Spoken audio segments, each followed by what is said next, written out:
वचन दिले तू मला. आजचा 8 जूनचा भाग. आता विक्रांत सुटलेला असतो. आमदाराला खूपच आनंद झालेला असतो, पण शौर्य आणि ऊर्जाची प्रचंड चिडचिड होते. दोघांनाही एका गोष्टीचं समाधान असतं की निदान पद्माला नुकसान भरपाई तरी मिळाली आहे. पण आता घरी आल्यानंतर विक्रांत मात्र खूपच चवताळून उठलाय. विचित्र पेड्यासारखा वागायला लागतो.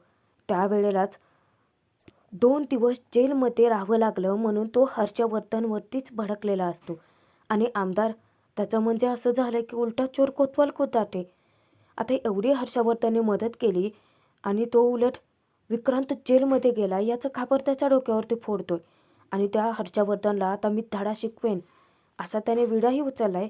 पण त्याआधी हर्षवर्धनची भेट घेऊन आता आमदाराने त्यालाच धमकी दिली की आमदार स्वतः ऊर्जाला घराच्या बाहेर काढणार. पण ते कसं? आणि त्यातच शौर्य ऊर्जा दोघेही हर्षवर्धन केस ते घरातले सगळे राडे ते सगळं काही सोडून आपले रोमॅन्टिक क्षण जपतायत. दोघांनी एकमेकांना गोड असं वचन दिले. आता ते काय आहे ते तुम्हाला व्हिडिओत कळेलच. त्यासाठी भाग शेवटपर्यंत जरूर बघा. ऊर्जा शौर्याला चिडून सांगते की इन्स्पेक्टर मानेनी सगळा गोंधळ घालून ठेवलाय. पण शौर्य हर्षवर्धनची बाजू घेतो की डॅडने प्रोसिजरच्या बाहेर काहीही केलेलं नाही आहे.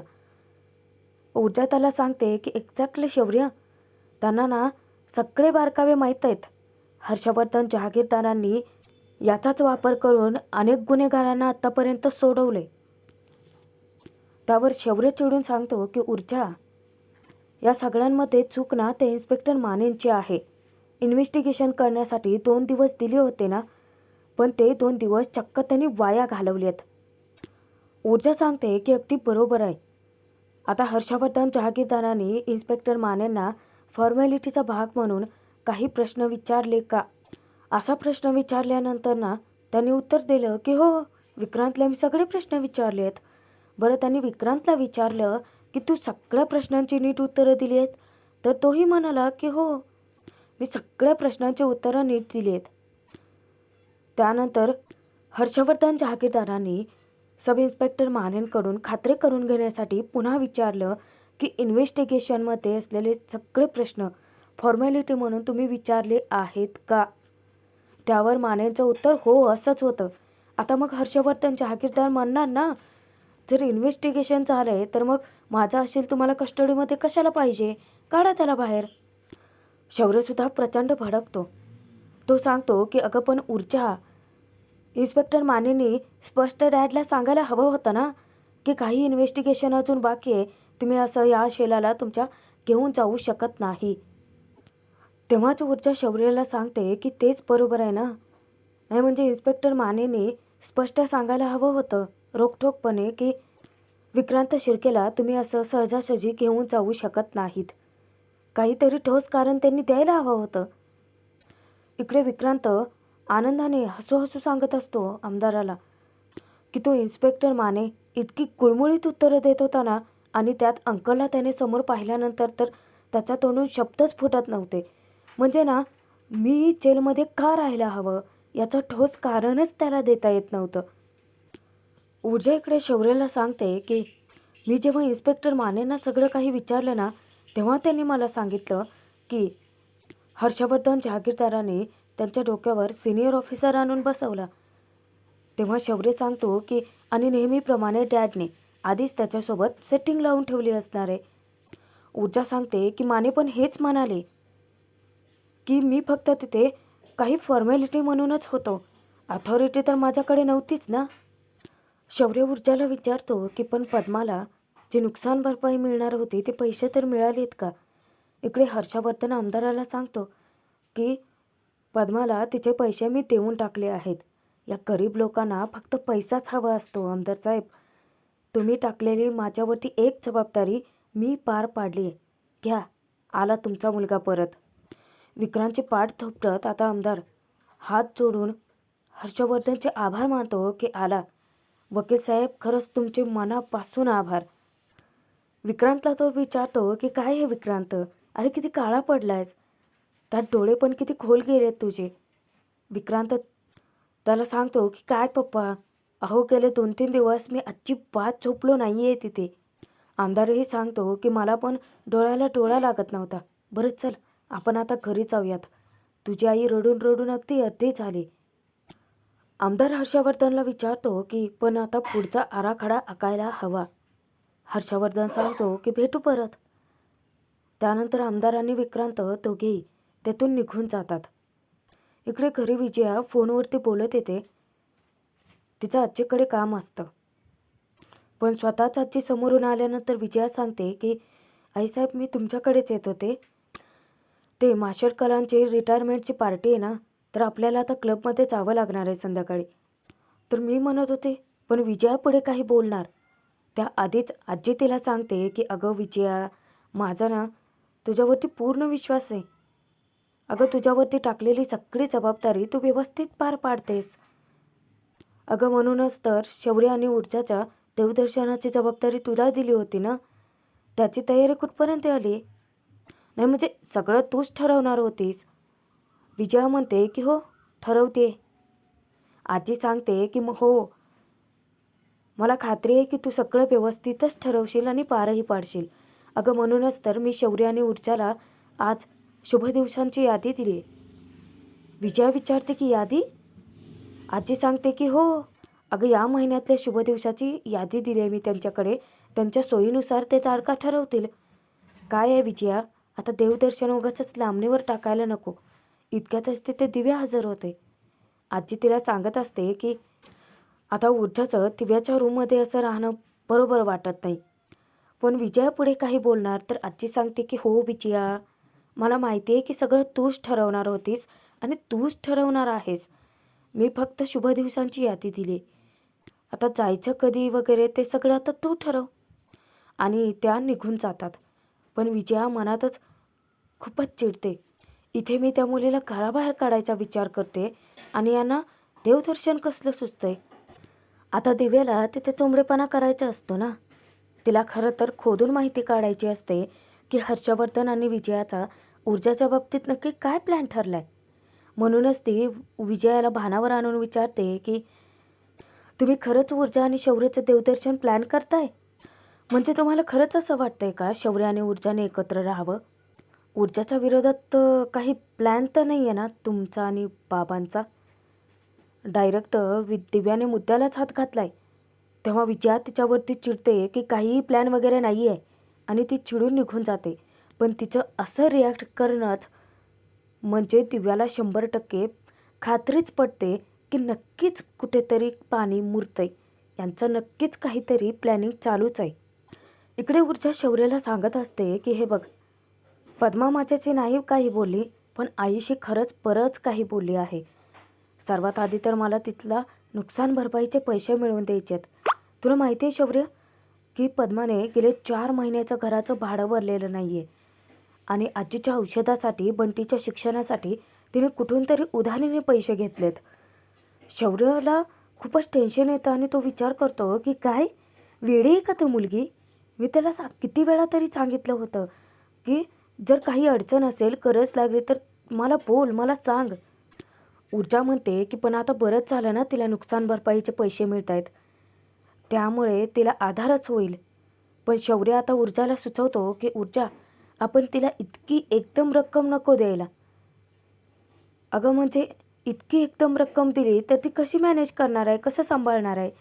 त्यापेक्षा मी एक काम करतो, मी ना तिला गाईड करतो आणि म्हणजे जर पैसे इन्व्हेस्ट केले ना तर त्या व्याजातून तिला मदतच होईल. ऊर्जाला शौर्याचं खूपच कौतुक वाटतं की खरंच खूप भारी आयडिया आहे ही. त्यानंतर शौर्य ऊर्जाला सुचवतो की आपण हायकोर्टात अपील करायची का? कारण आता विक्रांत बाहेर आहे आणि पद्मा, आता ते पद्माच्या सेफ्टीचा प्रश्न वाटतो. कारण विक्रांत कधी काय करायला सांगता येत नसतं ना. पण ऊर्जा शौर्याला सल्ला देते की हे बघ, हर्षवर्धन जहागीरदार पुढचं काय पाऊल उचलत आहेत हे बघण्याआधी आपण काहीही करायला नको आहे.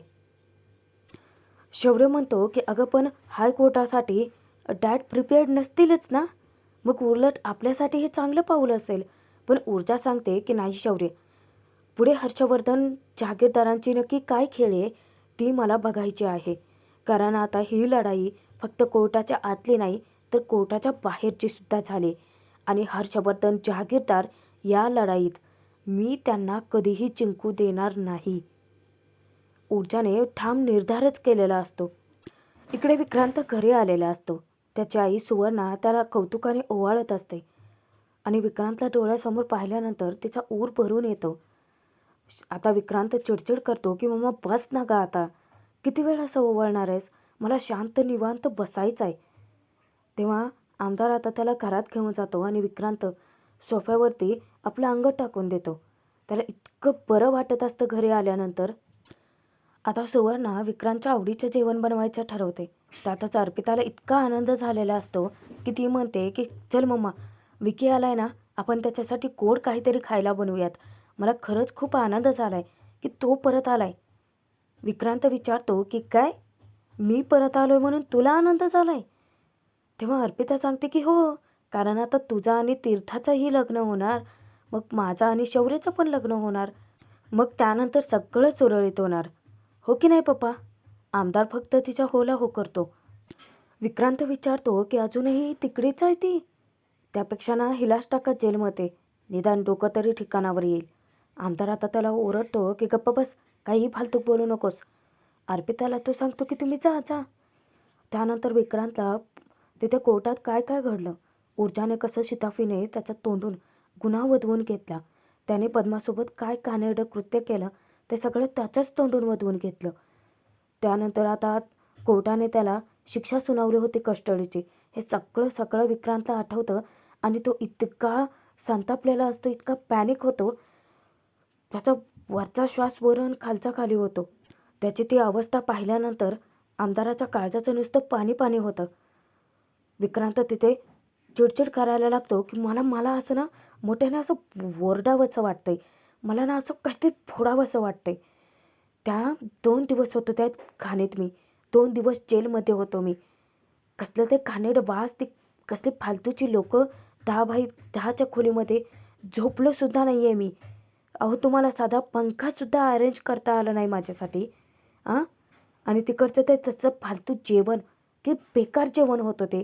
निदान माझ्या पोटाचा तरी विचार करायचा तुम्ही.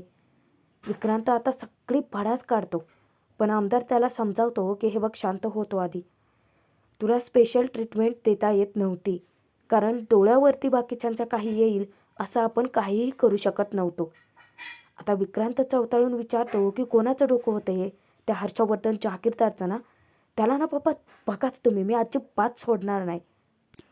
आता आमदार खरं तर तोच चवताळून उठतो हर्षवर्धनवरती. या विक्रांतने स्वतः गुन्हा कबूल करून पायावर कुऱ्हाड मारून घेतली ना, पण हा आमदार सगळं खापर हर्षवर्धनच्या डोक्यावर फोडतो की खरं तू काय, मीच सोडणार नाही आहे त्या हर्षवर्धन जहागीरदाराला. त्याने मला शब्द दिला होता ना की तो तुला जेलमध्ये जाऊच देणार नाही, मग तो पाळला नाही त्याने.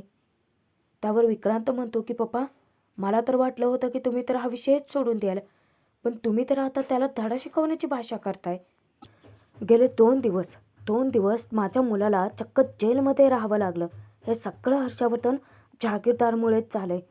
माझी मुलगी, माझे अप्पू, तिला तळहातातल्या फोडाप्रमाणे सांभाळलं रे मी, पण सतत लग्न लग्न लग्न एकच ध्यास लावून बसले माझं लेकरू. सतत आपलं त्या लग्नासाठी त्या हर्षवर्धन जहागीरदाराच्या घराला खेटे घालत असते ती.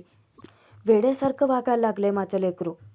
या सगळ्याला जबाबदार तो हर्षवर्धन जहागीरदारच आहे.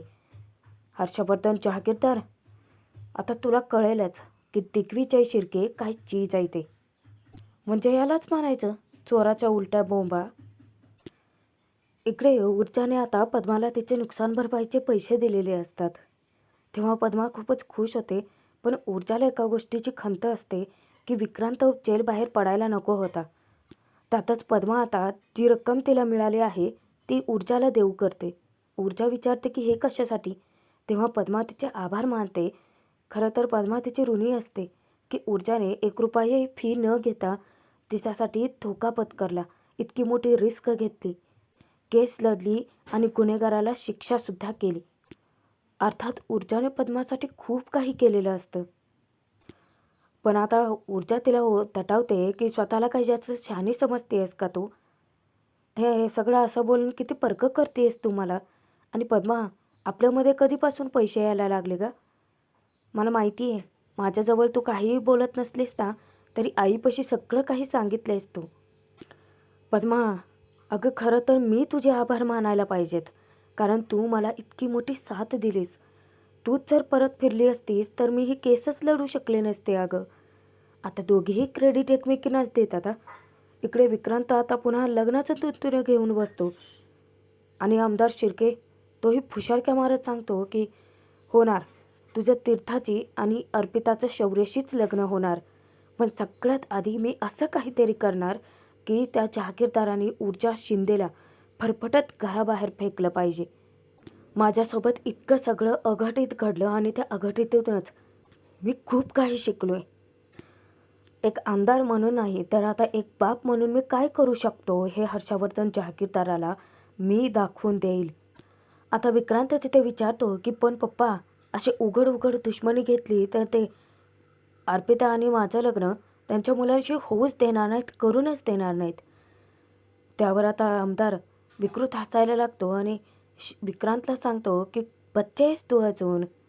काय आहे, चेहऱ्यावरचं हसू कधी मावळू द्यायचं नाही आणि मनातली आग कधी विझूच द्यायची नाही. त्यानंतर आमदार तिथे आता विक्रांतला फक्त एकच रिक्वेस्ट करतो की अजून आगाऊ कुठाना काही करू नकोस, जरा तरी नीट वाग बाबा. इकडे पद्मा सांगते की ताई, आता तुझं लग्न झालं आहे आणि तू त्या घरात कुठल्या परिस्थितीत राहते ना, ते मला चांगलं माहिती आहे.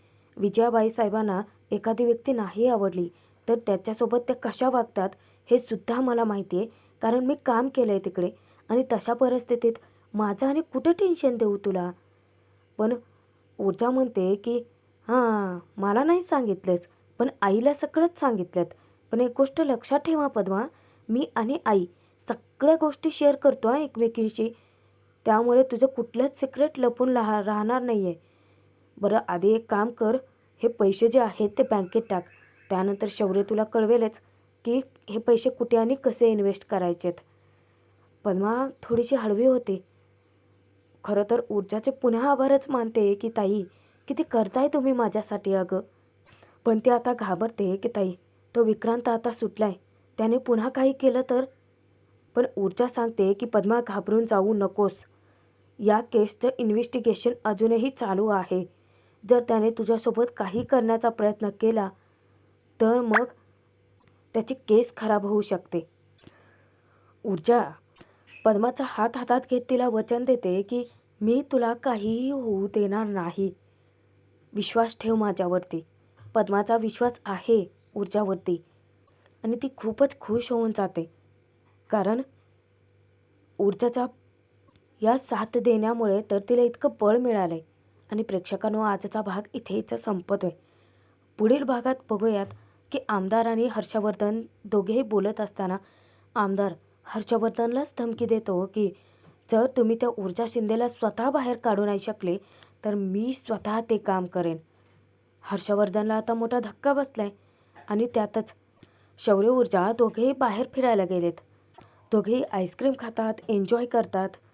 पण त्यावेळेला शौर्य ऊर्जाला एक वचन देतो की ऊर्जा, आपल्या घरामध्ये काहीही घडलं, कितीही परिस्थिती वाईट आली तरी आपण आपलं एकमेकांवरचं प्रेम कधीही वाया जाऊ द्यायचं नाही आणि कमी होऊ द्यायचं नाही. आणि तेच वचन ऊर्जाने सुद्धा शौर्याला दिले. पण मग आता आमदार असं काय करणार आहे की तो स्वतःच ऊर्जाला घराच्या बाहेर काढेल? नक्की त्याच्या डोक्यात काय कारस्थान शिजतंय? तर ते पुढील भागात आपल्याला कळेलच प्रेक्षकांनो.